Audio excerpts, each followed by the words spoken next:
முன்னாள் தலைமைச் செயலாளர் ராமமோகன ராவிற்கு வருமான வரித்துறையினர் சம்மன் அனுப்பியிருக்கிறார்கள். நுங்கம்பாக்கம் வருமான வரி அலுவலகத்தில் இன்று பிற்பகல் ஆஜராக உத்தரவு ஒன்று வந்திருக்கிறது. இது தொடர்பான கூடுதல் விவரங்களை தருவதற்காக எமது செய்தியாளர் எழில் காத்திருக்கிறார். எழில், சொல்லுங்க. முன்னாள் தலைமைச் செயலாளர் ராமமோகன ராவ் இன்று நுங்கம்பாக்கம் வருமான வரி அலுவலகத்தில் பிற்பகல் ஆஜராகுமாறு உத்தரவு பிறப்பித்திருக்கிறது. அதற்கான சம்மனையும் அனுப்பி வைத்திருக்கிறார்கள்.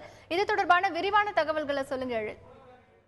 அதாவது கடந்த 2 தினங்களாக வருமான வரித்துறை அதிகாரிகள் முன்னாள் தமிழக செயலாளராக இருந்த ராமமோகன் ராவ் மற்றும் அவரது மகன் விவேக், அவரது நண்பர் வழக்கறிஞரான அமலநாதன் ஆகிய அவருடைய இல்லங்களில் சோதனை நடத்தினார்கள். சுமார் 11 இடங்களில் சோதனை நடைபெற்றது.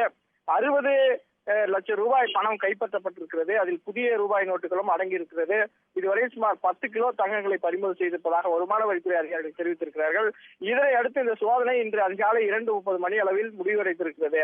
இந்த நிலையில் அதாவது ராமமோகன் ராவனுடைய மகன் விவேக் அவர்களை விசாரணைக்கு அழைத்து வருமான வரித்துறை புலனாய்வு பிரிவினர் விசாரணைக்கு அழைத்து சம்மன் அனுப்பியிருந்தார்கள். இது தொடர்பாக நாம் உயர் அதிகாரிகள், அதாவது வருமான வரித்துறையில் இருக்கிற ஒரு முக்கிய உயர் அதிகாரியிடத்தில் நாம் பேசினோம். அவரிடத்தில் கேட்டபோது அவர் என்ன சொன்னார் என்றால், நாம் விவேக்கிற்கு மட்டும் சம்மன் அனுப்பவில்லை, அவரது தந்தையான ராமமோகன் ராவ் அவர்களுக்கும் நாம் சம்மன் அனுப்பி இருக்கிறோம், அவரும் விசாரணைக்கு ஆஜராவார் என்று தெரிவித்துள்ளார். அது மட்டுமல்ல, சுமார் 11 இடங்களில் சென்னையில் நடந்திருக்கிறது.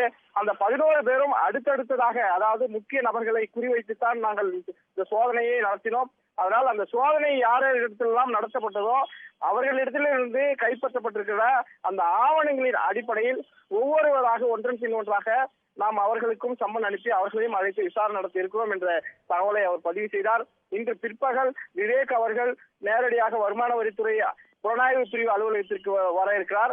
அது மட்டுமல்ல, ராமமோகன் ராவ், அதாவது தமிழகத்தினுடைய முன்னாள் தலைமைச் செயலாளராக இருந்த ராமமோகன் ராவ் அவர்களும் விசாரணைக்கு அழைக்கப்பட்டிருக்கிறார்.